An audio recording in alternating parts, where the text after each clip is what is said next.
नमस्कार दोस्तों, क्या आप जानते हैं कि मनुष्य के मरने के बाद उसके द्वारा किया गया पाप पुण्य के कर्मों का फल कौन भोगता है? यह जानने के लिए इस वीडियो को अंत तक जरूर देखें। गरुड़ पुराण में बताया गया है कि पाप और पुण्य करने वाला ये शरीर होता है, तो इस शरीर मरने के बाद यही जला दिया जाता है। तो इस शरीर के द्वारा किया गया पाप पुण्य भी यहीं खत्म हो जाना चाहिए। तो इस पर नारद भगवान कहते हैं कि ऐसा बिल्कुल नहीं होता है। उन्होंने एक कहानी सुनाई कि एक व्यापारी था, उसके कपड़ों की दुकान थी। एक दिन सेठ जी जब काम खत्म करके रात को घर आए तो भोजन किया और फिर सो गए।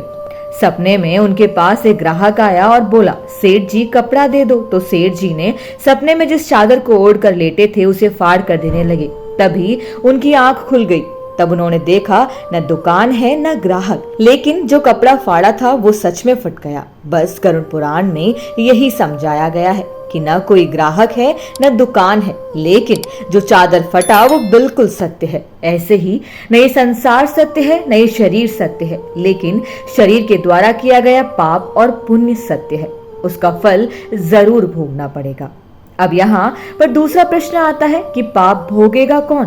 शरीर हमारा आग में जला दिया गया या दफन कर दिया गया, फिर कर्मों का फल कौन भोगेगा? तो गरुड़ पुराण में बताया गया कि हम सब लोगों के पास 3 शरीर होते हैं, स्थूल शरीर, सूक्ष्म शरीर और नंबर 3 कारण शरीर। तो हमारा जो कारण शरीर होता है वो मृत्यु के बाद जला दिया जाता है।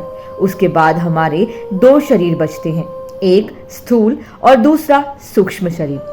सूक्ष्म शरीर वो है जब हम सो जाते हैं तो हमारा मन इधर उधर सपने देखता है, बड़ी बड़ी जगह टहलता है।